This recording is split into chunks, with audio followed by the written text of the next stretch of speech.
talk a lot because we are pre-gaming our birthdays. Rick Hansen and I are, Representative Hansen and I are. But we also have important things in front of this committee as well, not just our upcoming birthdays.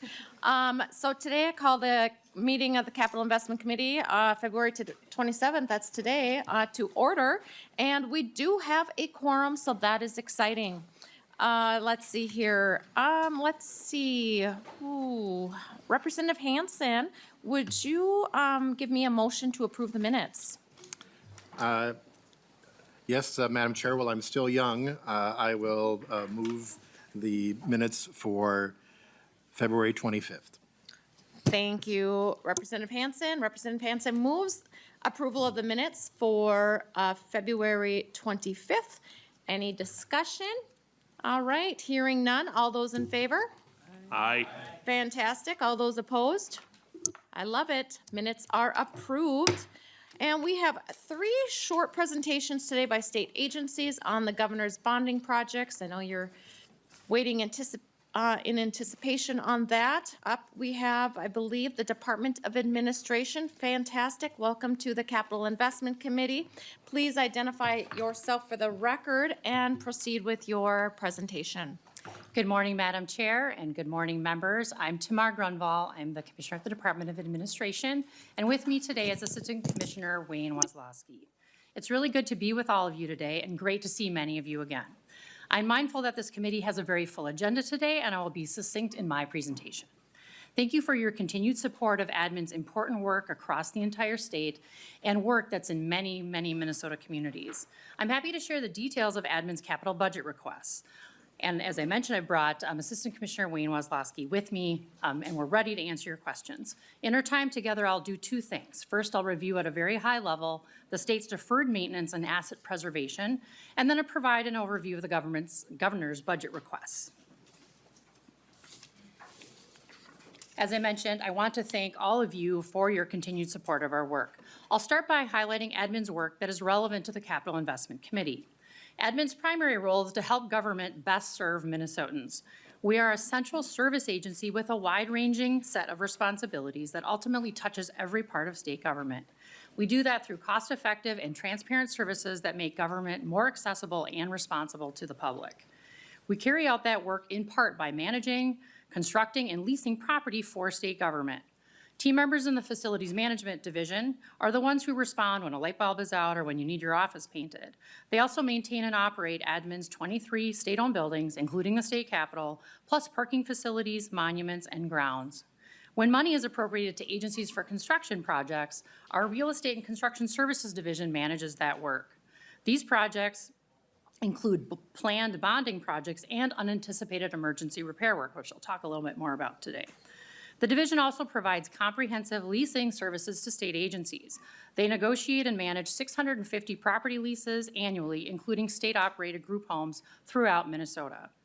The Enterprise Real Property Division coordinates property data for 19 state agencies. The division utilizes this information to help determine state asset preservation funding needs and the fiscal impact of deferring facility maintenance. The Office of Enterprise Sustainability works with cabinet-level agencies to streamline their operations and bolster their resiliency.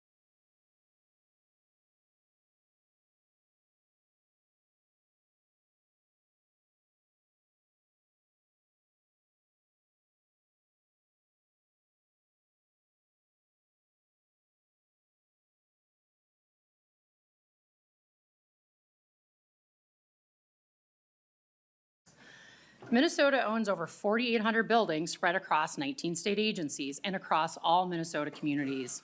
This adds up to more than 34 million square feet. These buildings have a replacement value of over $11.2 billion. The average age of these buildings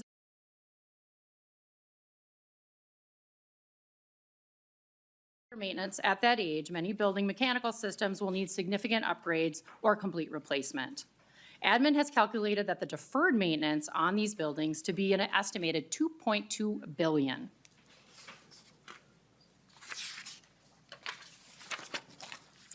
I want to highlight the importance of asset preservation and taking care of what we have.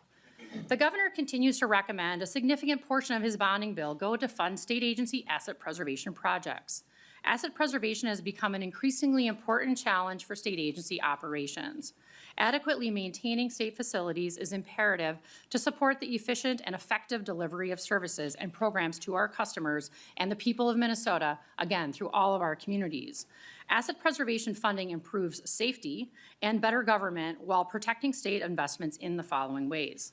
First, funding asset preservation and maintaining property stewardship ensures that staff, the public, and custodial individuals are kept safe and that functional needs are optimally met. Next, timely planned preventative maintenance reduces the total cost of ownership, eventually freeing up resources for core program functions. Next, the cost to maintain a building is cheaper than the cost to repair it.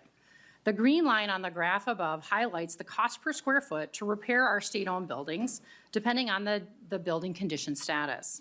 The blue bar graph also reflects the percent of state-owned buildings within each building status category. Addressing some of the backlog to remain current on repairs is efficient budgeting because it costs more to fix breaks and respond to urgencies than to fund planned upkeep. Finally, funding asset preservation requests saves energy and reduces greenhouse gases. Modern, properly operating buildings use less energy and water, making agency buildings more operationally efficient while reducing energy costs. Next, I'll move on to the governor's recommendations for admin. First, the governor recommends additional investment to maintain CAPRA, which is an acronym for the Capital Asset Preservation and Replacement Account. CAPRA is the state's rainy day fund and covers emergency repairs and hazardous materials abatement for state agencies. This program ensures that when state agencies experience unanticipated emergencies in their facilities, they are operational again quickly, and that construction projects are not delayed if hazardous materials are discovered. Demand for these emergency repair funds has grown due to the increasing age of state facilities and, again, limited funding for preventative maintenance. As I mentioned previously, admin estimates the deferred maintenance backlog to be $2.2 billion for state-owned properties. For example, in the spring of 2024, so last year, CAPRA funds were used to address flood damage on state-owned property, as well as roof, water main, and sewer line replacements. A full listing of the $8 million of emergency repairs from 2024 can be found in the annual CAPRA report. CAPRA funding is a critical operational need. I cannot overemphasize the importance of this funding being included in a bonding bill, no matter its size. Very little CAPRA funds are currently available, and a few weather events or hazardous discoveries could completely deplete the fund this year. This could leave agencies with no choice but to divert operating funds, and as a result, reduce services or programs to resolve building emergencies. Next, the governor recommends providing resources to implement additional safety upgrades recommended by the Advisory Committee on Capital Area Security, also known as ACAS. These upgrades were identified in the 2014 Physical Security Study and the 2022 Assessment Update. The 2014 the Physical Security Study was focused on the physical vulnerabilities of the facilities on the Capitol complex, and it was performed by architects, engineers, and security professionals. It examined the structural, landform, and architectural elements of structures. It assigned security risk levels and priorities, and it provided the recommended physical security improvements for the complex. The study was completed in June of 2014 and updated in 2022 to include changes to threats and costs. If the vulnerabilities identified in the original and updated study are not removed, there could be a loss of life, assets, and the impact to government operations. The upgrades have been implemented in phases and as funding becomes available. This photo shows the new turnstiles and security kiosk in the admin building, which were made possible by a portion of the $10 million appropriated in 2018. While this funding has been much appreciated across the Capitol complex, considerable vulnerabilities remain.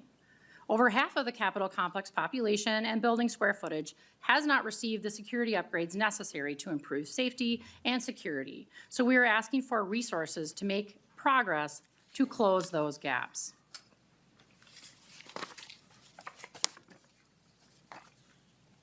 Finally, the governor recommends a budget-neutral policy establishing the state building renewable energy storage and electric vehicle account. This would enable admin to leverage federal funds for renewable energy and energy storage upgrades at state-owned facilities. Admin will apply for and accept federal cash rebates on behalf of the state for eligible renewable energy projects and EV fleet purchases. Dollars would be used to help fund future renewable energy projects.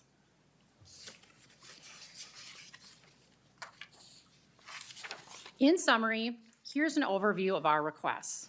Thank you for the opportunity to present admin's capital budget request this morning, and thank you for your support of admin's work going forward. Our work improves both our communities here in the metro area as well as communities across our entire state. Thank you, and we stand ready for questions. Thank you for that. Vice Chair Fogelman, you have a question? Thank you, Madam Chair, and thank you for coming today. I just gonna try and ask these all quick. I don't know how much you can answer, but any information would be appreciated. I would like to know how many empty buildings that we currently have. How many are empty because people are working from home, and if we know how many people are actually working from home? And do you look at better ways to utilize and maintain what we have? Thank you, Madam Chair, and thank you, You have to go through the chair. Thank you. So Commissioner Gronville? Thank you, Madam Chair. Thank you, Representative Fogelman. On the complex, we do not have any empty state buildings. The admin is working with state agencies and has been over the last 3 years or 2.5 years to implement the state's facilities strategic plan to help agencies consolidate their office space so that we're making the best use of the space that we have. And if my Assistant Commissioner Wayne Wazlowski would like to add to that, I welcome him to do that. Madam Chair. Commissioner? Representative, the only thing I'd add to that is from an enterprise level, we do track as part of the enterprise real property system, any vacant buildings, and you'll often see those are the buildings that are the poorest rated from a facility condition assessment, and agencies have plans for demolition of those buildings in most of those cases. So whether it's Department of Natural Resources or direct care and treatment, that is tracked, and agencies incorporate that into their long-term capital planning on how to address those buildings. Commissioner, if you could just speak a little louder into the microphone, that would be great. Thank you. Do we have any other? Representative Carroll. Thank you, Chair, and thank you for coming. I have a question. So you characterized, you have a chart here where you characterize the condition of the buildings, and was wondering if you can give us an example of what's excellent. You have that at, looks like 10%, and then what is a crisis condition versus 10%? Thank you. Yep, and then we're going to move on to our next testifier after Representative Carroll, okay? Yeah, we're going to move on. So Commissioner Gronville, did you want to take that one? Madam Chair. Commissioner Woloski? Representative, so as part of our enterprise real property system, state agencies complete a facility condition assessment, and that's a standardized process across the enterprise, so everyone's using the same standards to complete those assessments. And that's a building system breakdown, so they're looking at the roofing system, the mechanical systems, plumbing systems. So they'll go through and rate each of those systems individually within a building, and then that'll roll up into that overall category. And really, it has to do with how long the time frame is before you need to do any work on those systems. So anything between 1 to 3 years, for example, is going to be in that excellent category. Anything that, and then it just goes out as you go farther. So if you have a new roof system, obviously you don't expect to have to do major repairs on that for a significant period of time. So that's where it gets into that excellent category. But we can provide a full, more descriptive breakdown of those categories if that would be helpful. Brief follow-up. A quick follow-up, Representative Carroll. So I guess I didn't hear the answer I was looking for. I wasn't looking for any particular answer, but, so it sounds like you do a component by component as opposed to building in total? Is that correct? Commissioner Wozlowski? Madam Chair, Representative, that is correct. So when they're completing the assessments, and those are done for most facilities on an annual basis, but at the greatest every 2 to 3 years. And when you're doing that assessment, they look at each individual building system when they're doing that evaluation, and then that rolls up into an overall rating for the building itself. Thank you. Thank you. And members, I know you had, there's a few of you that had questions. Feel free to take them offline and speak with the commissioners. Thank you. We do have to move on. Next up, thank you for testifying today, and we do have, I believe Representative Ryer and Representative Allen had questions to ask. Great. Thank you, Madam Chair. Thank you, committee. Yep. Next up, we will have the DHS Direct Care and Treatment, the Children, Youth, and Family presentation. If you want to come on way, welcome to the committee, and please identify yourself for the record and proceed with your presentation. Thank you.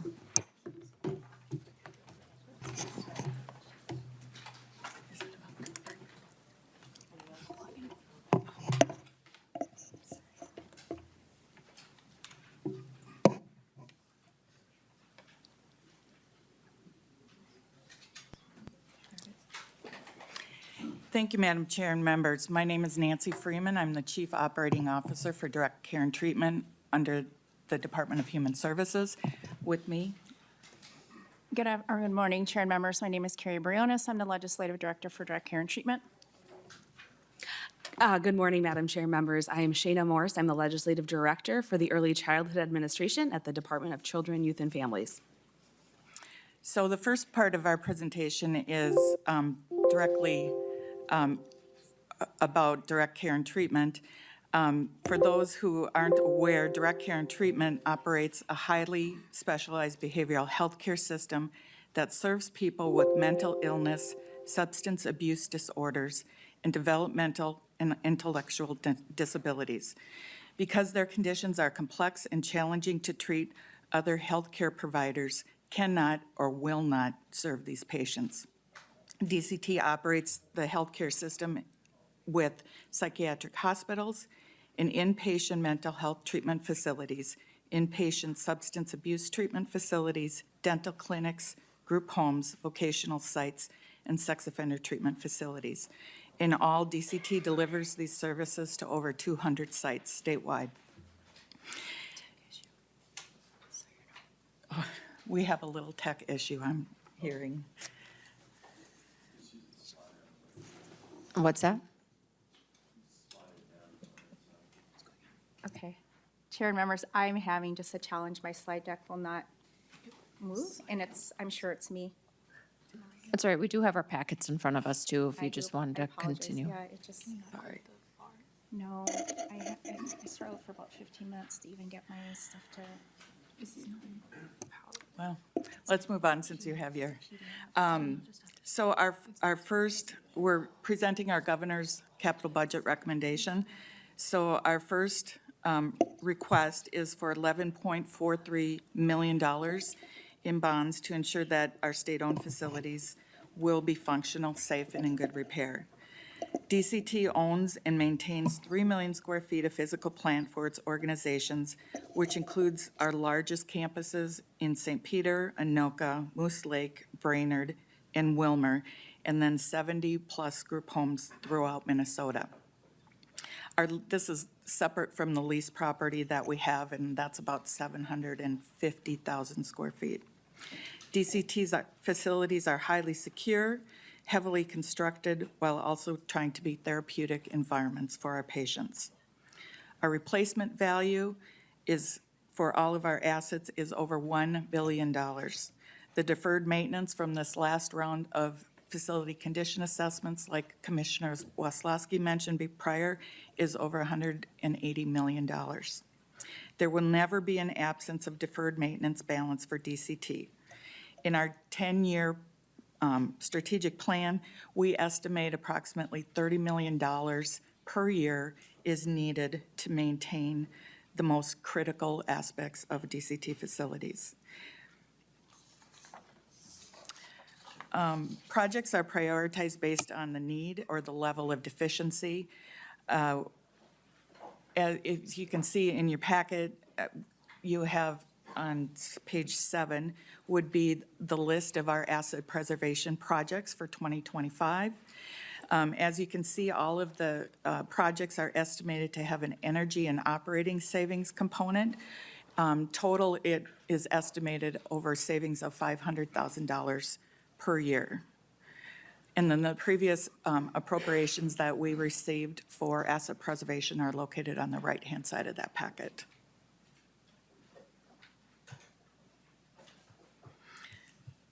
On page 12, our second request is $15 million to upgrade and replace the water, sanitary, and storm sewer infrastructure on the St. Peter campus. This will ensure that the state-owned facilities used for DCT services are functional, safe, and in good repair. The present drinking water system and sanitary and storm sewer systems on the lower campus were constructed in the early 1950s and have far exceeded their useful life. In 2018, we contracted with an engineering firm to conduct a water and sewer system analysis. The analysis found several deficiencies and recommended replacement of the water main, sanitary sewer, and storm sewer infrastructure located throughout the entire campus. Without improvement, the probability of system failure is very high. It is imperative to replace this critical infrastructure to ensure the campus can continue to operate 24/7, 365, and serve approximately 1,100 people consisting of patients, clients, and staff. Previous funding in 2023 was $1.05 million specifically for design of the system. We have completed the design of the system, and we are hoping to get funding this session to be able to go out to bid. And that concludes my part of the presentation. Thank you. Do you want to take questions, Madam Chair? Or I don't think we have any questions yet at this time. okay. Do we have any other questions? Oh, yep, Representative Perez-Vega. Thank you, Madam Chair. It states here that, sorry, it's all kind of bundled up in one big package here, that funds are awarded via competitive RFP process. Can you elaborate on like the competitiveness? Because don't we want to make it more accessible? So, childcare, I have empathy. I'm on this committee here at the state. I'm grateful that it takes a village, right? And it costs money, but we need to make it more accessible. So when you put the word competitive, it triggers me a little bit because I want folks to have childcare. Who would like to take that? All right, so is that Ms. Brion's? Morse, okay. Madam Chair, and if it's okay, I have a couple of slides that we didn't yet cover, and I think maybe I'll try to address your question in the slides for DCYF's portion of this. Representative Perez-Vega. Thank you, Madam Chair. I'm waiting for you to put me through. I would appreciate the slides. There's a lot of information that you gave, and we only have 2 pages, and I know it's going to take a lot of explanation, so I look forward to that follow-through. Thank you. Thank you, Representative Perez-Vega. Myself, I do have a little concern about the grants. There has been a lot of fraud in the child care assistance program. There's news on sketchy providers currently happening with J. Coles. How do we know that if we were to fund statewide grants, that we aren't going to be putting money into facilities that are stealing from the taxpayers of Minnesota? Madam Chair and Representative Perez-Vega, I apologize for the confusion. Slides 9 and 10 hadn't yet been covered, so we're just jumping ahead a little bit. But the slides that I'm here to cover today would include $2.7 million for the governor's proposal around early childhood facilities. The intent of that funding, of course, is to support family access to early childhood programs in safe facilities. Existing statute defines the parameters at section 142A.46, so it would be funding for that section. Eligible facilities are those owned by the state or a political subdivision. So I think that may address a little bit of your question, Madam Chair, on that front.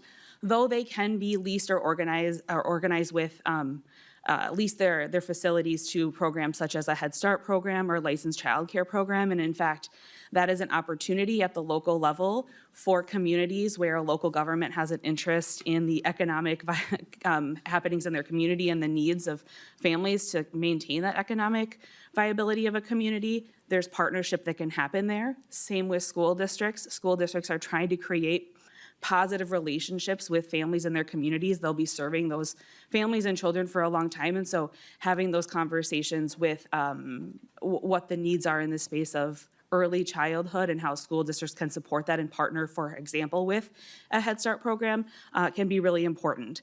The grants are issued through a competitive RFP process. That's a fairly sort of, I think, I'm not a grant expert, but that's a fairly standard approach in state government. And I think what it means is that there's an application process. I know that teams have actively been working to create fewer barriers to applications, make them clearer, easier to complete. But there is still an evaluation process that does take into consideration how to allocate limited resources, and statute does outline some of those priorities. One of the priorities is looking at communities where there's the highest percentage of children living in poverty, so that's part of the competitive process, if you will. The other piece that statute lays out is that each of these projects would be limited to $500,000, but $2 million for a facility if there's more than one program happening in a particular actual building. The other component I'll mention besides the investment proposed in the governor's package would be to lower the local match requirement from 50 to 25%. Again, just trying to make these more accessible. The second slide there just shows the history. Past projects have included many local school districts who are looking to build some space for early childhood programs, classroom space for Head Start or classroom space for their own early learning programs. Most of those projects have been completed in Greater Minnesota. Between 1992 and 2014, there was a total of $23 million invested in the program through general funds and GO bonds. 75 projects were completed with that funding, 57 of which were in Greater Minnesota and 18 in the 7-county metro. The last nugget I have on this one is that the last funding for this program after 2014 was in 2023 at $900,000. And happy to answer any follow-up questions you may have about that. Thank you, Representative Perez-Vega.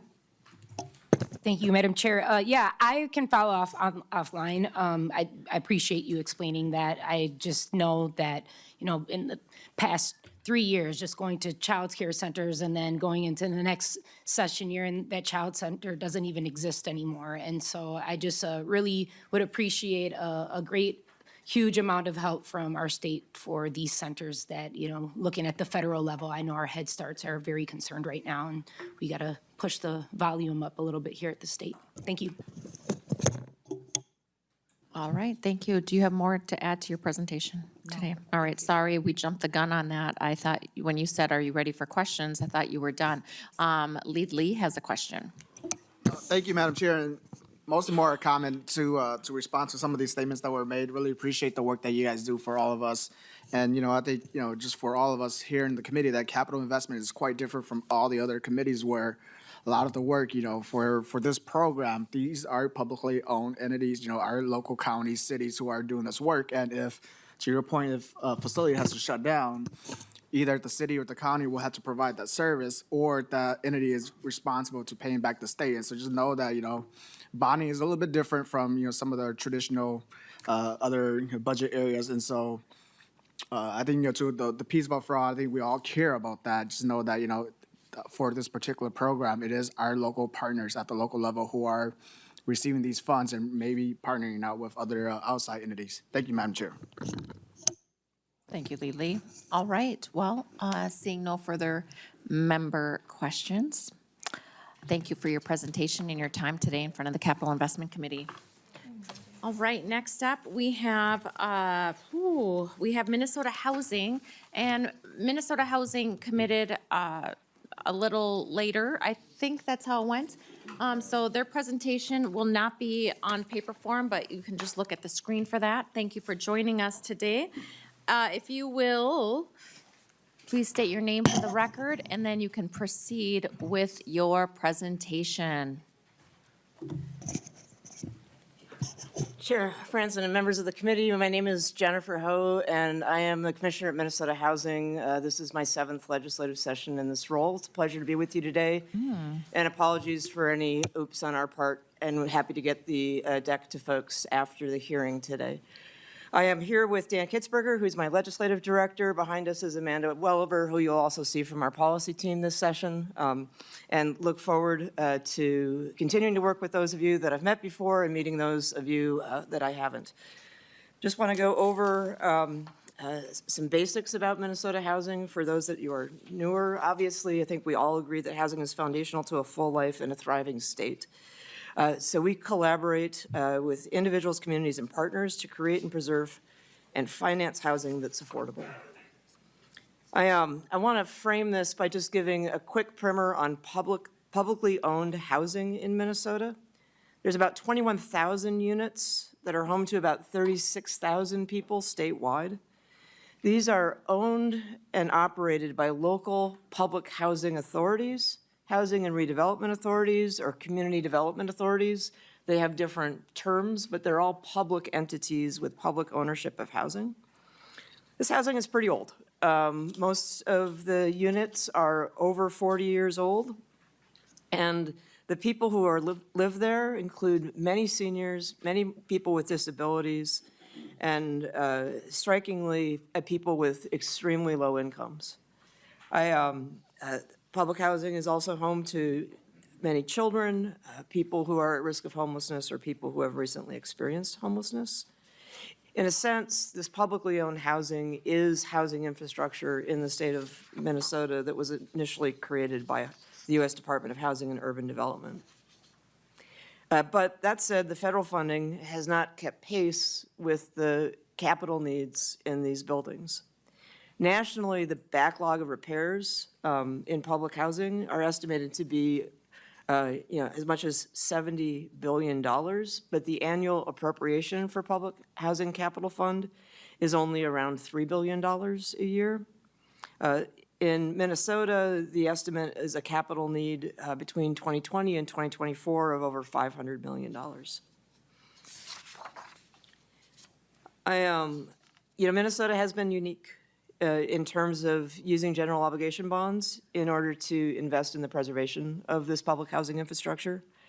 And a lot of it is because these buildings have really critical conditions and things that impact resident health and safety. The most common improvements that we do are to the elevators, to plumbing, to windows and roofs, fire suppression systems, and around accessibility. And you can see in the green box just a profile of who we serve.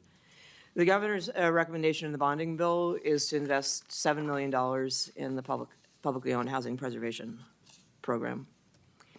Here's the history of the program. I just want to give you a sense of the size of authorizations in the past, the number of projects we've been able to select, what that represents in terms of units, and how that comes out into kind of a fairly modest per unit investment in things that actually really do very critical repairs in these buildings. In fact, over the course of the last decade, these investments have improved about a quarter of the publicly owned units in the state. I saved 2023 for its own slide because it was a very significant investment compared to previous investments, and breaking out $87 million in total resources. And then we also had some of it in general obligation bonds, but some of it was in cash in lieu of bonds. And then there was a specific set aside for the Minneapolis Public Housing Authority. We've put this funding out in 2 rounds. In the first round, we awarded $39.5 million, but we had over $92 million in requests. So just to give you a sense of the total need. And we're currently operating an RFP. It took us a minute to figure out how to modify the program to be able to take advantage that we had cash in lieu of general obligation bonds, because there's some things we could do with cash that we couldn't do with GO bonds. So we now have that round open, and we've received 58 initial responses totaling nearly $103 million when we have about $40 million available, just to give you a sense of the scope. Again, this is really just intended to demonstrate that the demand for these funds has outpaced their availability in every instance. And, I guess when we take a look at these proposals, these are all kind of critical needs proposals. So we're not saying that when we make decisions about which ones we fund and which ones we don't, that they're not all necessary. We really try very hard to rank where are the greatest health and safety needs, to make sure that we're getting at those proposals first. We love to show dots on a map, and this map shows you where investments in the Public Housing Preservation Program have gone, and to really help demonstrate that this is a program that meets the needs of greater Minnesota in pretty significant ways. Over 70% of the funds and over 50% of the units are in greater Minnesota. I think I'll just let that be at that. Let me take you to Red Wing and Jordan Tower. This was an applicant in 2024. This is a building that's over 50 years old, and most of the original mechanicals were beyond their useful life. So the repairs needed included a leaking flat roof, ventilation replacement, updated plumbing, and exterior doors. Obviously, these are not glamorous updates. This is just really critical infrastructure, and a lot of it isn't even immediately visible. It's stuff that happens down in the boiler room. Give you a sense of the state that the building is in. These are the pipes that are beyond repair. This is water ponding on the roof. This is a shot of the exterior doors that shows how badly they're rusted out. In 2020, we did a round of investments in this property to deal with a backup generator. The old generator only had the capacity to power emergency systems. Right here in St. Paul on Wabasha, we have the Wabasha High Rise. This was a problem where you had like bricks on the exterior that were actually deteriorating onto the sidewalk. This is not only an aesthetic issue, but it also means that the outer shell of the building is no longer watertight, which can create other problems. The funding restored the exterior of the building, the photo on the right. Again, here in St. Paul, up on Front Avenue, this is the Front Avenue high-rise. I don't think I've ever seen a boiler that looks like the one on the left that needed to be replaced. And on the right are the new ultra-high-efficiency hydronic boilers that have been able to be put in. The project included updates to plumbing, including bathrooms within the units. This is in Virginia, the Columbia Rocheleau Apartments. This is work that the fire marshal did to try to keep the fire alarm system workable using a broom handle and some duct tape and other things. So these before projects, I think, very clearly show, what it is that we need to be able to deal with really fundamental safety issues in these buildings. As a bonus up there, that peeling paint is full of asbestos. So the opportunity to be able to deal with that as well during the preservation project is a bonus. I talk about the projects, I talk about the guts of these buildings, but it really is about the health and safety of the residents who live there. So I just want to give you a sense of the dire condition of some of these buildings all around the state to let you know the good work that the Public Housing Preservation program does. Not all states invest in their publicly owned housing infrastructure. This is one of the things that allows us to use the partnership that we have together in order to preserve this infrastructure all across the state. And once again, if you drive through a small town in greater Minnesota, oftentimes there might be one high-rise. And that high-rise is likely owned by the local public housing authority. Sometimes it's the only building that they own and operate. But it's absolutely a critical federally assisted housing to keep rents low for folks who make the very least. So with that, be happy to take any questions that you might have. Thank you, Commissioner Ho. Question from me, as I was looking at that map, I did see quite a few counties in rural Minnesota that had not been touched. Is that because there's no public housing in that area, or there was no applicants in those areas? Chair Franzen, thank you for the question.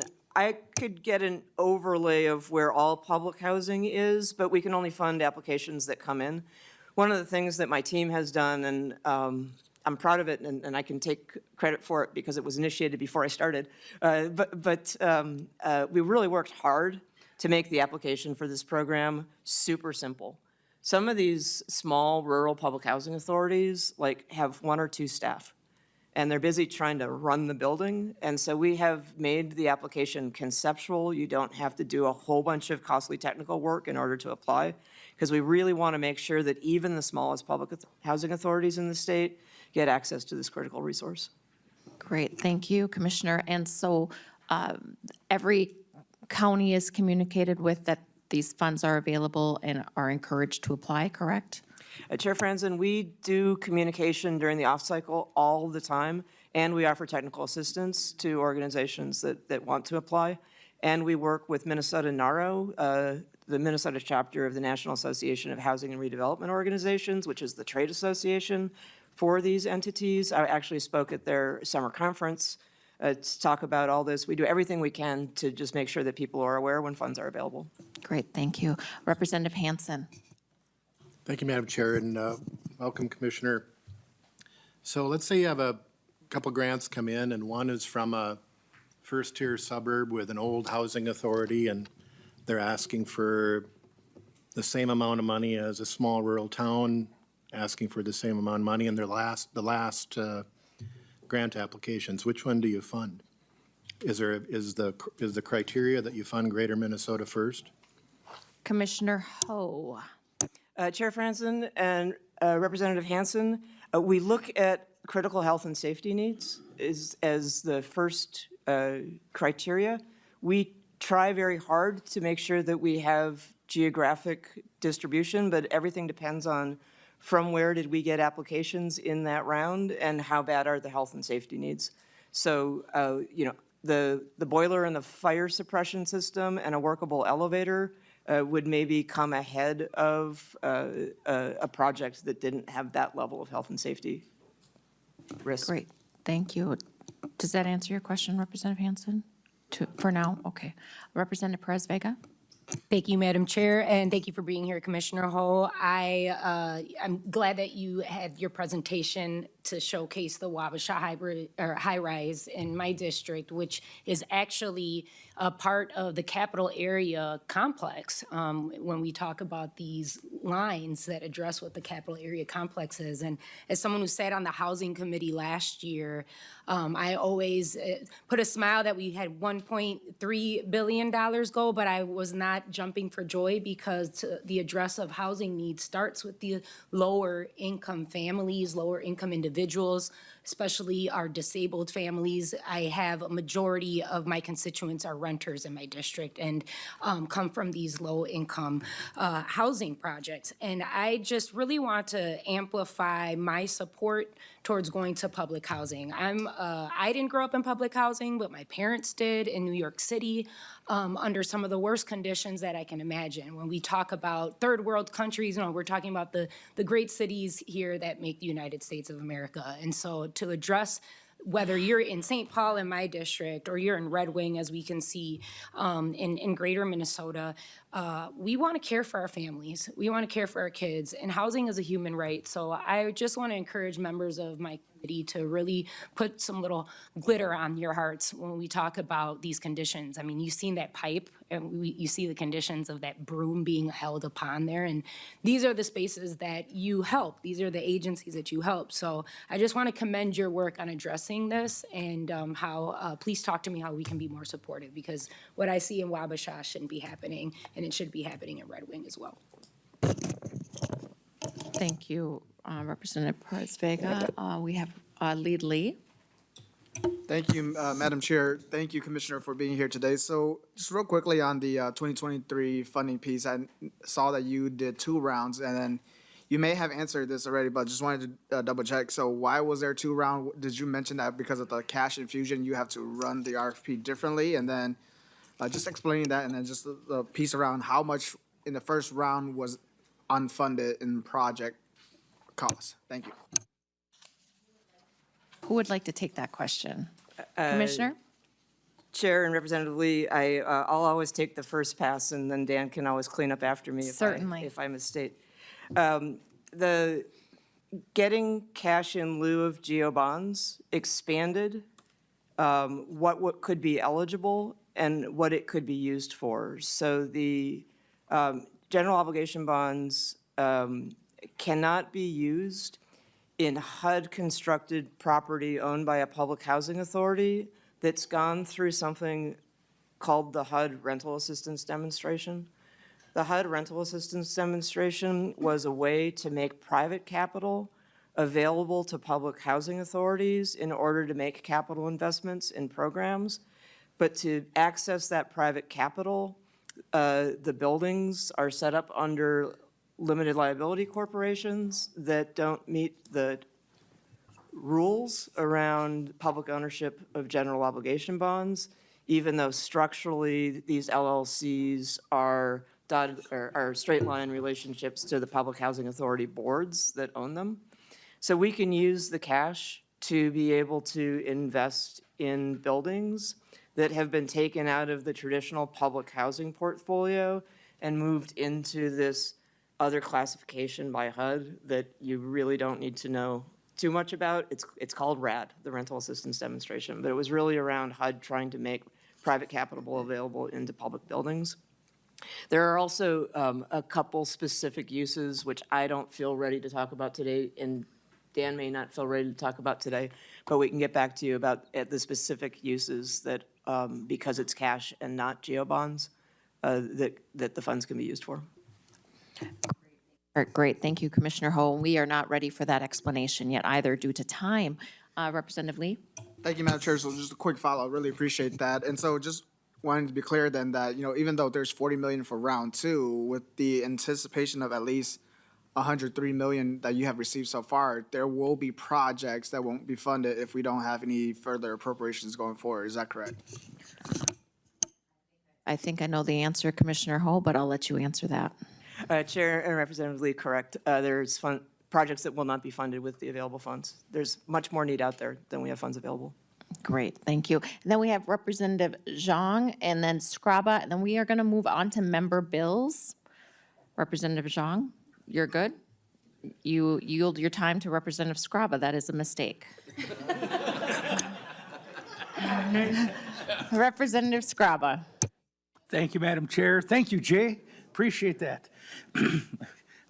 No, mine, I was going to ask a question about this screen specifically. When you were explaining it, what I heard may not be what you said, if I may. I looked at the 87 million for the metro area and the 79 million for greater Minnesota. Yeah, I know. That's why I wanted to ask the question. That's what I heard you say, we have separate money for the metro and for the other. And I was like, what? Did I hear that right? And I did not hear it right because I saw the way you looked at me like, what'd you hear? So could you correct me? What does that screen mean? That's what, I don't know if I just looked at it and I saw Minneapolis and I heard, oh, that's great. They got, and kind of answering Representative Hansen's question was, who would you pick? Well, he got two pots of money to choose from. He got 87 in the metro and 78 in the greater, but that's not what it was, correct? Commissioner Ho. Chair Franzen, Representative Scraba, point you to slide 9. If you take a look at the history of fundings, Right. 70% of the funds and 50% of the units have been in greater Minnesota. When you take a look at the outcome of the 2023 legislative session, the total in resources that were authorized was 87 million. It included 45.1 million of cash, 5 million of which was carved out as legislatively named to the Minneapolis Public Housing Authority, and then 41.9 million in general obligation bonds. The general obligation bonds were a part of the round 1 RFP, and the reason that it doesn't, 39.5 awarded doesn't match 41.9 exactly is that sometimes projects cost more by the time they're ready to close, and so there's some margin held there for that discrepancy. And then we've got the cash minus the 5 million that went to MPHA that's in the round 2 RFP. So the RFPs are not geographically carved out. They're available statewide. Thank you, Commissioner. Thank you, Madam Chair. Thank you, Commissioner. Thank you. All right. Thank you so much for testifying today. And members, Chair. if you have other questions, you can email or take them offline, I'm sure. Do you have a sign-in sheet? One of our pages should have that for you. Thank you. Thank you. All right, we are going to hear some member projects. Yeah, we're starting with this and it rolls onto the back. There's nothing on the back.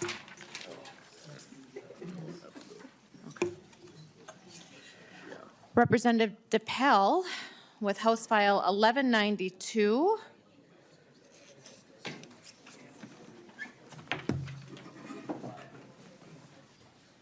And then Representative Dippel, please state your name for the record, and testifiers, if you have them, please state your name for the records. And Representative Dippel, you may proceed with your presentation. Good morning, Chair Franzen and members. My name is Representative Tom Dippel, and I represent Cottage Grove, Hastings, Ninninger, and Denmark Townships. And I'm here to speak on this bonding bill for funding for water treatment facilities. We know that water is the most fundamental thing to life. If we didn't have water, we wouldn't be alive. And if we have to drink polluted water, that puts our health in jeopardy. So being made up of 60 to 70% water and having this be my first priority legislatively, I can't emphasize enough how important this is. One other item that I wanted to mention too is my first priority wasn't to come to this committee and ask for bonding dollars. I have explored extensively other avenues of funding and continue to do so. And this really only funds a fraction of what Hastings needs. So Hastings leadership has worked extremely hard to secure funds from other sources as well. They've been extremely good stewards of that money.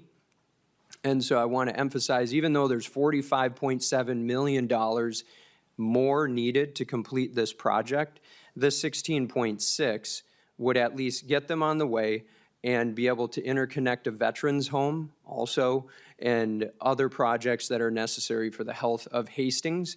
So I don't want to take up any more time, but I'd be happy to answer questions. I want to hand it over to Mayor Mary Franzen so she can talk on the subject. For clarification. Well, Fast spender. Yeah, fast spender, yes. that would be, right. We got a new mayor in town. I had to look, I was like, oh, I don't know if I've met another Mary Franzen before. Spelt a little differently, but Yes. that's okay. Yes. There we go. It is. Just as lovely, though. But the first name is beautiful. It is Yes. gorgeous. I love that name. Ms. Fassbender, you may proceed. Chair Franzen and committee, I appreciate your time today. As this chair seems a little familiar because I was here a year ago requesting for the same dollars for our city. As Representative Dippel had said, we are asking for $16.6 million. Keeping that in mind, we have 3 treatment plants that we will need to make safe water drinkable and safe in our community. So one of 3, this would help fund raise one of 3. We do know, I want you to know that we are ranked number 2 for the project in the state on the project priority list, which creates more, we feel, devastation to our residents drinking this water. Our state veterans home, as Representative Dippel had stated, is connected, and they have PFAS in our water, and they are not connected to city water, but they have PFAS in their water and would like to be connected to our city wells as well. We all love our veterans, and they deserve to have safe drinking water too. It would be a higher expenditure for them to add on to their own treatment plant than to just connect with ours. We are shovel-ready, which is very important in this case. Many people have PFAS in their communities, and we have been working diligently and hard and reaching out to those funding sources that could help us. With that, we are still in dire need. It's a budget buster, as many people know. The hardship of it is the health impacts to our community. We are striving to create housing for new families and younger families. We feel it's important for our businesses to be able to have safe drinking water. We're a growing community, and we feel it is our number one priority, and it is vital for our communities to sustain for safe drinking water. The hardship is when we get phone calls, and I get numerous of them, as many of my council members do, and our public works directors and their engineers. As we get a lot of news media, which is wonderful, it's making people more aware, we get more phone calls then. So it ebb and flows. It comes down, and then we get more phone calls, and those phone calls are hard to handle. We have pregnant mothers that call and say, can I drink this water? I have a handicapped child. Should he be drinking this water? We're not medical physicians, so we ask them to go to their doctors and find out. We need help to help this community so we don't have the fear in them. I go to the grocery store and I'm in the water aisle, and are you drinking bottled water because it's unsafe? No, I'm picking up distilled water for my iron. But it's conversations like that.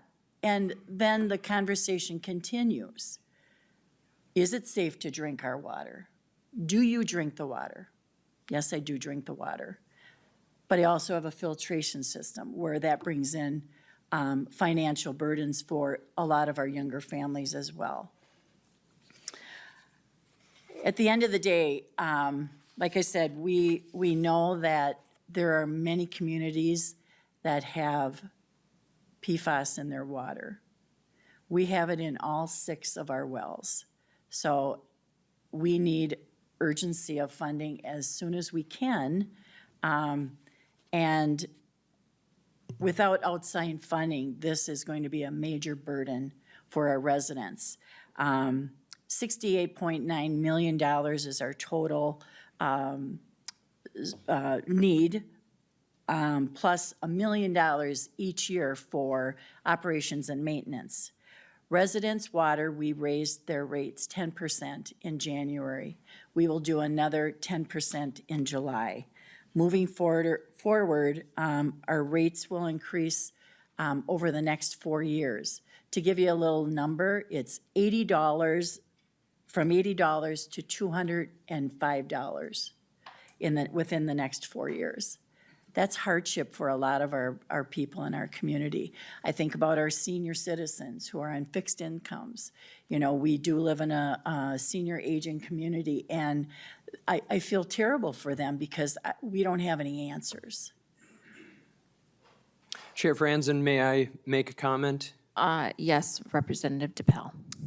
So if Hastings hadn't received any funding, whether through grants or other means, water bills would have risen over 400%. And now the funding has come down to, unfortunately, still more than 50% needed.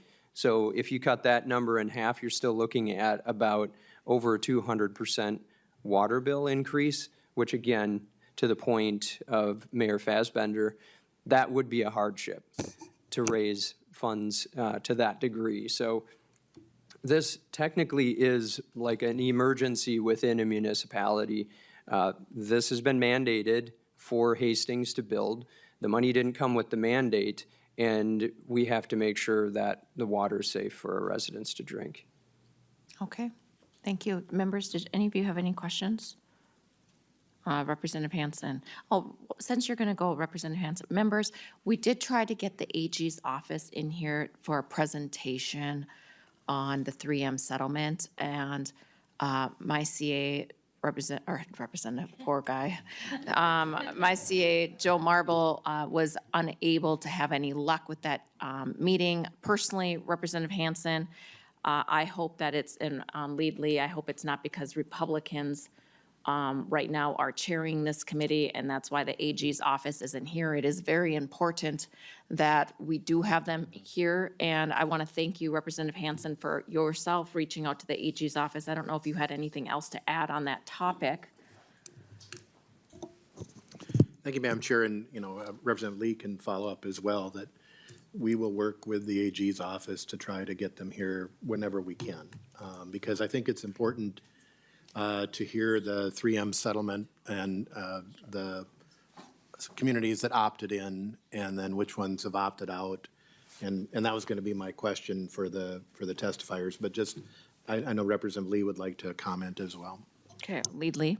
Thank you, Madam Chair, and thank you for giving a call last night just to talk about that. And after that, the AG's office did reach out to me too to communicate that, it is their wish to come by and present to us. It's just that because of scheduling, they couldn't make it within a short week notice. And so they are planning to be ready for us when we do want to call them back again. Thank you. Great, thank you. I think that's why we work so well together on this on this committee, that we can go to one another and call in, phone a friend, call and assist, whatever it may be. So I am thankful for this committee and the members on it. And then Representative Hansen, you had a question to ask? Yes, so did Hastings opt into the national class action litigation? And if so, how much money was received? No, Hastings did not opt into that. Representative However- DePel. Thank you, Chair Franzen. Hastings did not opt into that, and Hastings has received funding for one well under that settlement. So TFSI is a particular chemical compound that was manufactured at the Chemelite plant, which is 3 miles north of Hastings, upriver from Hastings on the Mississippi. And it was found that that particular chemical was able to make its way into the groundwater, a direct connection was made, and the money was released from that settlement fund for Hastings. Representative Hansen. Thank you, Madam Chair, and maybe Representative Lee can follow up as it was his bill, but, we've tried 2 reports from MPCA of looking at a polluter pays model. Yes, we have the settlement, but this isn't some natural magical compound that just appeared.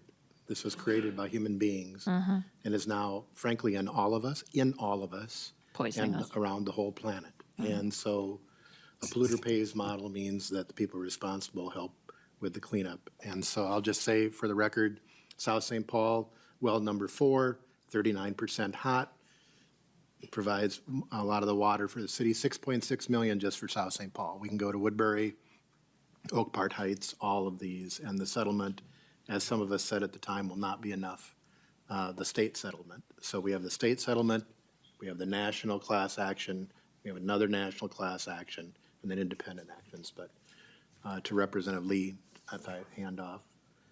Great. Lead Lee. Thank you, Madam Chair, and, like Chair Hansen said, it's a bill for us to consider, and I'm hopeful that, we could work together, whether that's that bill or looking at other avenues to find funding for this critical issue. And I think, just for all of our members too, we heard from Lake Superior College that there's PFAS on the campus because of their firefighter training schools and whatnot. And so I think that this is an issue that's just larger, and I really appreciate the communities that are in front of us today. But, we are going to hear more and more of these, across, whether that's our local communities or even some of our state agencies, our schools and whatnot too. Thank you. Thank you. Thank you for your presentation, Representative DePel. Appreciate that. Thank you, Chair Franzen. Members, we are just doing informational only hearings as we then decide what's going to be in a bonding bill, if there is a bonding bill, all that good stuff. So, thank you. Franzen. Back to Dean on the front.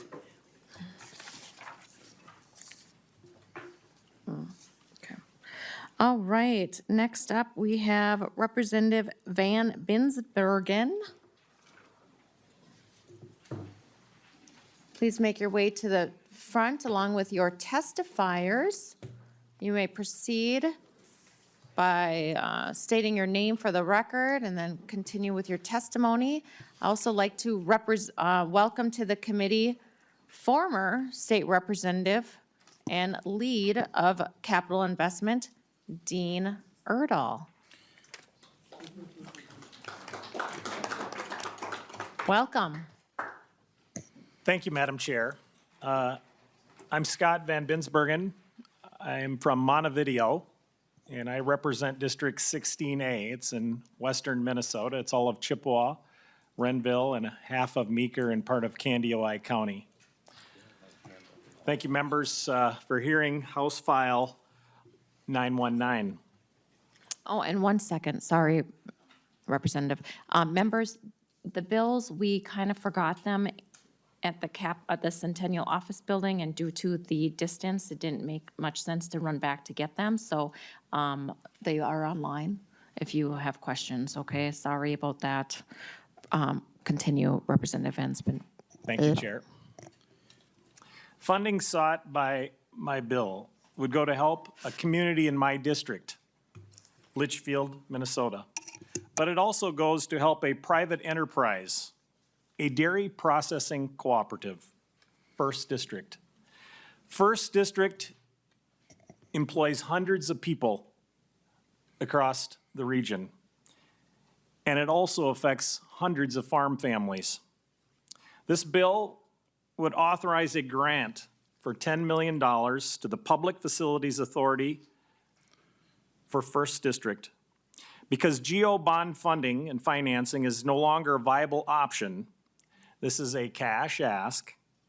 There's also a companion bill that I'm not bringing forward today, and that's to the city of Litchfield, and that is GO financing, and that's for $3.75 million. Because of regulatory compliances by the Minnesota Pollution Control Agency, the most viable option is to allow the city of Litchfield in a dairy processing plant to come into compliance for First District. First District is a private enterprise, a dairy cooperative. The plan is to construct a pretreatment wastewater facility on city-owned land and next to the public treatment plant. The dairy economy, including milk producing out of First District, is a huge driver to the economy in central Minnesota and across this entire state. To give you a little context of the scope of what happens at First District, every Dorito that's made in the world is coated with cheese from First District. I want to turn things over to CEO of First District, Bob Huffman.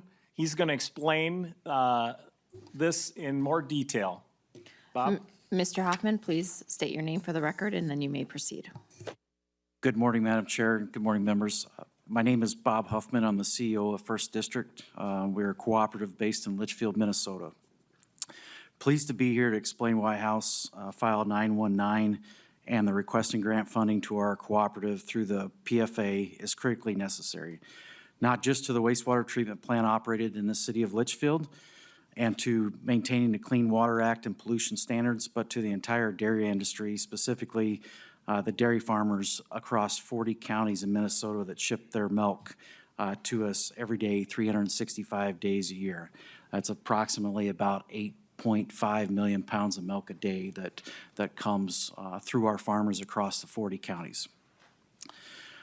We at First District are greatly appreciative for Representative BinsBergen, as well as taking the baton from former Representative Dean Erdahl on bringing House File 919 to the committee today. I can't thank both of them enough. Two things that I would like to tell you guys as quickly as I can. First, a little bit about the history of First District, and second, what the wastewater pretreatment system we are seeking funding for would do, and why the funding from your committee is so important to our plant and the state's dairy industry and our dairy farmers in Minnesota. First District Association in Minnesota we're the largest milk processing plant in the state. We make approximately 800,000 pounds of cheese per day and roughly 100 million pounds of powder that we export, roughly 50% of that in the global markets every year, primarily into infant formula products, bakery, and nutritional needs. Domestically, you can find our farmers' milk in these products through cheese, protein, or lactose, and products in every store such as mac and cheese, Doritos, Johnsonville Brats, infant formula, Mars candies. It goes on and on. You can pretty much find in every store in our state where there's ingredients out of Litchfield, out of our plant that goes in it. First District is 104 years old, has a unique history of how we were formed by farmer communities coming together to leverage. We represent 40% of the milk in the state of Minnesota through our farmers. And we're a cooperative, which means we're not a private or publicly funded company or margin-producing company.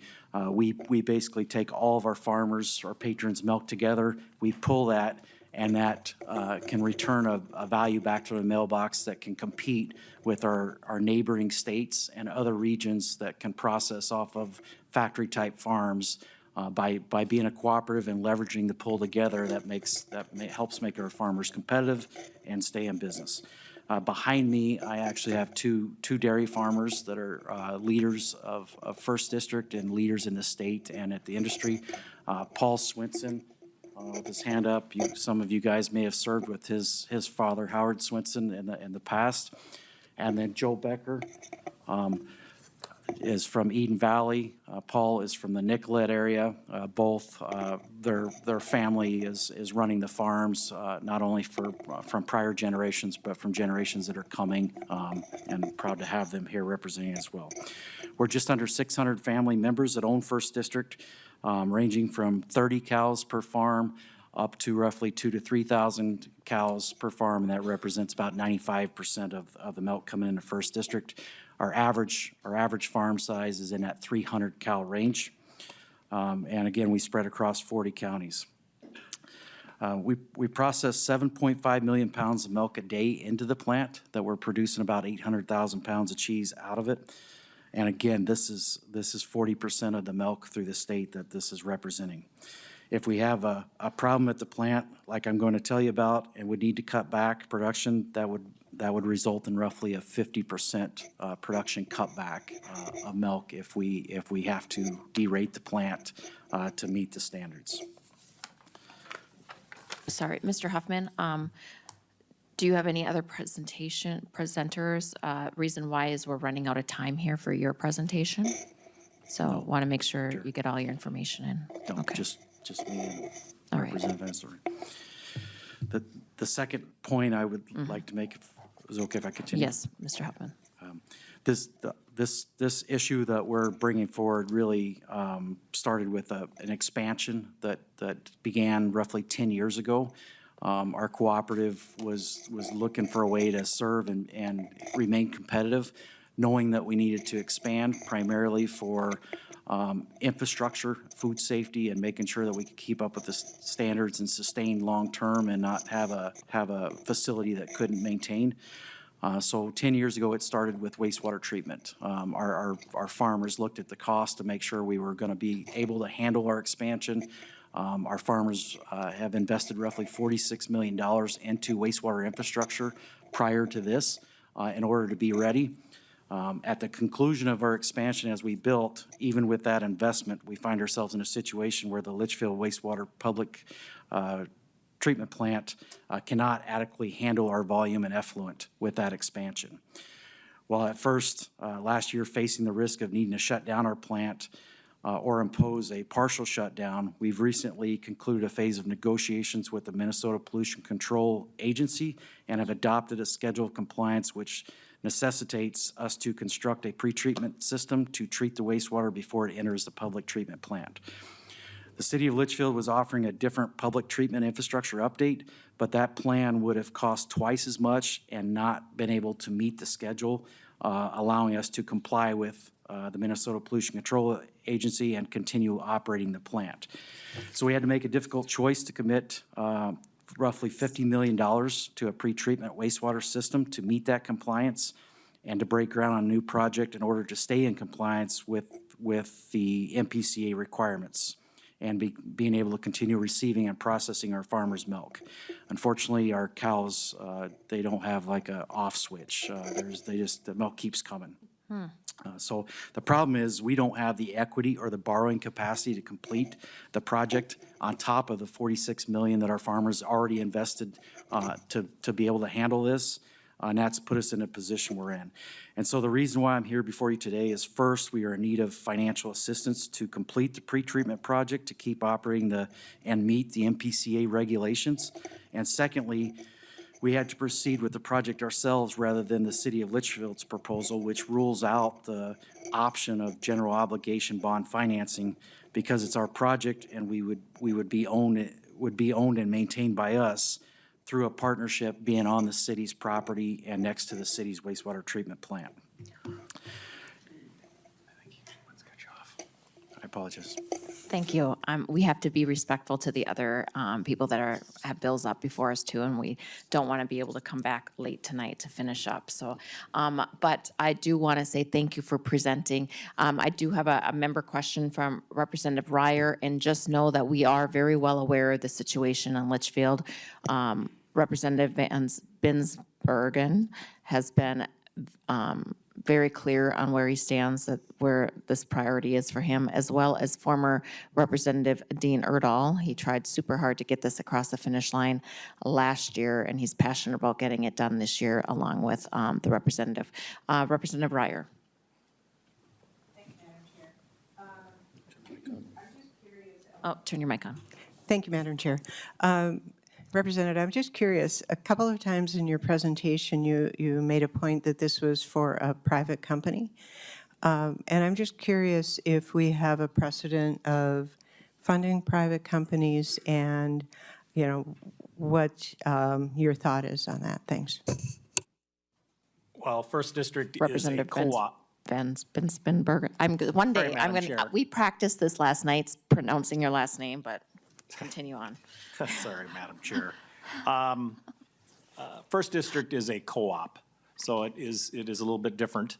And clearly, there is a huge need. The Minnesota Pollution Control Agency is causing great concern with the potential of huge fines going to be levied against the company.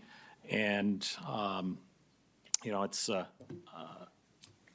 we're asking for a different type of financing. The money's not going to go directly to First District. It's going to go to the Minnesota Facilities Authority and a grant to First District. So, you know, we're asking for a cash for $10 million.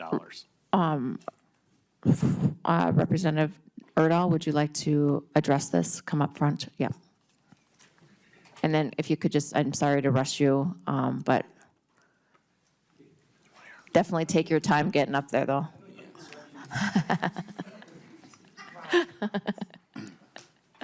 Continue on. Please state your name for the record, and if you can answer Representative Ryer's question real quick. Thank you, Madam Chair. I'm Dean Erdahl. And the answer to your question is yes. State money has been given to private organizations, and Representative BinsBergen clarified a little bit that, you know, this is a co-op, but there has been money before given to First District in this identical situation. There's $5 million in a bill a couple of years ago. There are also a couple of other examples that I actually forget, but I can tell you of other private organizations that have been given funding from the state, so this is not a first-time thing here. Also indirectly, where we have BDPI and things like that, where the state gives money through capital investment to private individuals and companies. Thank you. Representative Ryer, does that help you? I knew he would have the historical knowledge on that. Thank you. Leadley. Thank you, Madam Chair. Not to correct my good friend, Representative Erdahl, but programs like IBDPI, GBPDI, these are for our public entities to create the infrastructure to bring in these private entities. And so these are still publicly owned infrastructure. Thank you, Madam Chair. Thank you, Leadley. All right. Madam Chair, thank you, Representative Lee. No, that's certainly true, but again, I can cite examples that I have in a folder that I don't have with me right now, where we have given money directly to private companies. Mr. Erdahl, Representative Erdahl, if you would not mind just emailing the committee members that information when you have a hot second, that'd be great. Thank you. All right, do we have any further questions for Representative Van BinsBergen? Madam Chair, just would like to offer, if there's any members that want to visit more about this, please reach out to me. I would love to visit more about what we're trying to accomplish. That sounds great. We look forward to those conversations. Thank you. Thank you for presenting in front of us. You're now free. All right, we have Representative Hill is up with 2 bills today. Yeah, we have House File 212 and House File 214. Big day for Representative Hill. Thank you, Chair Franson and Lead Lee and members. Hey, I'll be brief. Please state your name for the record. Representative Josiah Hill, representing District 33B. With me today is Mayor Ted Klazowski and City Administrator Joe Coleman. You may proceed. Thank you, Chair Franson and members. We live in the East Metro out in Stillwater, and this is an appropriation that we are seeking for PFAS mitigation in our wells. A couple of things. As you know, out in the East Metro, we have in our backyard the global lead producer of PFAS. And it should come as no surprise that these chemicals are now being found in our wells in Stillwater and surrounding communities. In a few moments, you're going to hear from our neighbors in Oak Park Heights. A couple of things that I want to offer. Stillwater was not able to access the funds that were set aside in the 3M settlement. And as we look to mitigate these problems for our residents to make sure that they have safe drinking water here over in Stillwater, there's a couple of unique challenges that we're facing in Stillwater. I'll close with a few comments, but I do want to turn it over to Mayor Ted Klazowski. All right. Mayor Kozlowski. Good morning, Chair Franson and members of the House Capital Investment Committee. I'm Ted Kozlowski, the mayor of Stillwater. I'm very grateful for the opportunity to be here today. I want to thank you, Madam Chair, for the chance to speak with this committee. I also want to thank Representative Hill for advocating for House File 212. I also want to say I didn't think I could be any more proud to be a Minnesotan until I heard that there's a little Minnesota cheese dust on every Dorito in the world. I thought that was a great, thank you for the fun fact today. But I'm here today to request consideration of a state bonding to help the citizens and businesses of Stillwater due to the newly discovered existence of PFAS in our water supply. We now need a new water treatment plant up and running and simply don't have the resources to do this alone. It's a very similar scenario to what the mayor, my colleague in Hastings, presented. The numbers are very similar. We're a little bit smaller than the city of Hastings. We're just about 19,000 residents. We have 8 wells, 6 of them are impacted.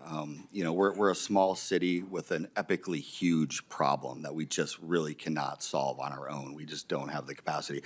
We have about 100 employees in the city of Stillwater. We have 3 people in our water department, and we're facing a pretty epic challenge with these wells. As many of you know, we're a regional destination. We welcome visitors from all over the state and the country. I hope many of you have had the opportunity to come visit us at some point. And like Hastings and many of the other communities that are impacted, we have to make sure that our community has access to clean, safe water. I get many of the same phone calls and concerned parents and people in our community that the mayor of Hastings is experiencing. What she said is more or less the exact same experience that we're having here in Stillwater. We know also this is a large number. We're happy to work with the investment committee to phase this project if necessary and anything we can do. We understand the need for a local contribution from our community. We're willing to do that, of course, and we recognize you're all working with budget difficulties as well. But I really hope that we can come together to find a way to get this project going for us and for our other communities, our friends and neighbors. You're going to hear from our friends across the way in Oak Park Heights. Our friends down the river in Hastings spoke well about this project. I think everybody understands what the problem is. And so, again, just thank you so much for taking the time to hear our request. And I've got our city administrator, Joel Coleman. I'm going to let him fill you in on some of the details here really quickly. Mr. Coleman? Madam Chair, members, thank you so much for having us. Just to kind of expand on the scope and perspective of the magnitude of this issue for the city of Stillwater. So we have 6 impacted wells, as the mayor had stated. 3 of them are at or near the maximum contaminant levels for the federal government. We're getting estimates of about $10 million per well to treat. I understand that we're proposing to treat 3 wells, and we have the total request of $40 million in front of you, but there's some underground water main work that has to be done to potentially connect the wells and kind of centralize some of the treatment that goes on.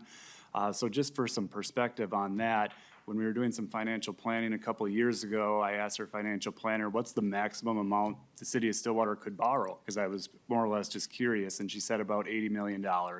So we keep about $30 million of debt rolling on the books for fire trucks and police cars and road improvements and building improvements. So the idea or thought of adding $40 million onto our existing $30 million rolling debt, I mean, puts future borrowing in jeopardy for the city of Stillwater, for our public safety equipment, and you could just imagine what that could potentially do to some type of bond rating that the city would receive. So the city going at this initiative alone is really just almost even a non-starter. There's not really even a pathway to get there for the city to do it on its own. We're not a growing community like some of our other friends that have PFAS, where they're adding new water users, and those users are paying water connection fees, and they're able to finance some of these loans with that growth and development. So the city of Stillwater is certainly in a unique spot with a very difficult challenge in front of them. Thank you, Mr. Coleman. Members, do we have any questions? It's phasing capabilities, have you thought about any of that? Because our bonding bill isn't going to be that great of a size if we get one done. Madam Chair, this is the way it's set up. We have been working on designing some plans going forward. It could be easily phased in where you treat 1 or 2 wells, some of the higher producing wells that the city has online. So any help that the city would be able to get, we could certainly contribute towards this project and make headway on it for sure. Thank you. And Representative Hill, I'd encourage you to keep in contact with Lead Lee on your projects, as well as myself too, okay? Thank you. Did you want to continue on? No, thank you, Chair Franson. Just in closing, like Representative Dippel, we'll continue to seek out any and all partnerships. Been in touch with Representative McCollum and her work on the federal level. Unfortunately, at this moment in history, not certain there's a lot of help coming from the federal government. And so looking for any and all support here locally and at the state level, and we thank you for your time. Thank you, Madam Chair. Thank you, representatives. Thank you. Thank you. Yep. And then you've got one more, House File 214. Thank you, Chair Franson, and I'll get underway while our friends are taking their seat. With me today, I have Council Member from Oak Park Heights, Mike Liljegren, excuse me, I've been working on that one too, and Jake Reif, our City Administrator in Oak Park Heights. I'm glad I'm not the only one. Yes, indeed. And Representatives, very similar concern, but in a little bit of a different phase of the project. And so I'll turn over in a moment to our Oak Park Heights residents to share more about the unique elements that they're facing. But want to point out that Oak Park Heights is a community that for generations has hosted a coal generation plant to serve the region, and we continue to do that work today. And so with that, I'll turn it over to Mr. Reif. Mr. Reif, if you want to please state your name for the record and proceed, unless the other gentleman would like to go instead. Madam Chair, I'm actually passing it over to Councilmember Liljegren. Okay. Council member, if you want to state your name for the record and proceed. Thanks, Madam Chair and members. For the record, excuse me. Here I can't even talk. You joined the club and not pronouncing your own name. I love it. Mike Liljegren, Oak Park Heights City Council member. Thank you again for the opportunity to speak with you today. Madam Chair, thank you for hearing this bill, and I'd also like to thank Representative Hill for authoring the bill and his strong advocacy for the community of Oak Park Heights. Oak Park Heights is a small city, less than 5,000 residents located in the St. Croix River Valley. Our residents, businesses, and visitors rely on our city infrastructure. Unfortunately, PFAS has been detected in our municipal water supply, and now we must build a water treatment plant to address this problem. As you can imagine, that this is extremely difficult and financial burden for the city of our size. We are respectfully requesting $1.55 million in a bonding request to assist in the design and engineering costs of this project. We are doing all we can to pursue fundings for this opportunity, and we have secured a grant for a feasibility study and pre-design work, and now we're asking for your help in those next steps. Thank you. Right. Mr. Reif, did you have something to add? Madam Chair, I had nothing to add. Okay. We're certainly here for any questions that you or the committee has. Great. Members? Questions? Representative Hansen? Nothing? Okay. Representative Ryer? No? All right. My frequent flyers are not participating. Well, I didn't want to go to my side of the aisle yet. Okay, Representative Perez Vega. All right. Question, I'll run it, right. Thank you, madam.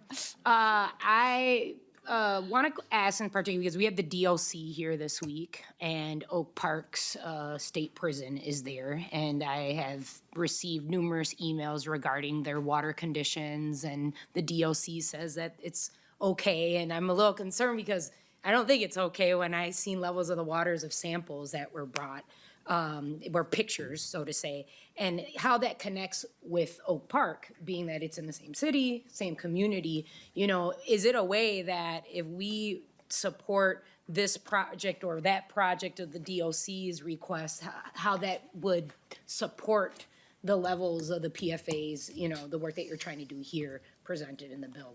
Is that kind of like a circulation of the water system in Oak Park? And who would like to take that question? Madam Mr. Reif? Chair, Madam Chair and Representative, we'd have to look into that. Yeah, and certainly we'd get back to you with that information. Thank you. Representative, okay. Thank you. All right, moving on to this side. Any questions? Okay. Well, I want to thank you for presenting today, Representative Hill. Thank you, council member, and Mr. Reif. I didn't want to screw up your last name. But thank you for your time and making your way down to the Capitol. Appreciate it. Testimony, you know, was very useful, and just stay in touch. Thank you. Thank you, Chair Francis. Thank you. Thank you, Chair.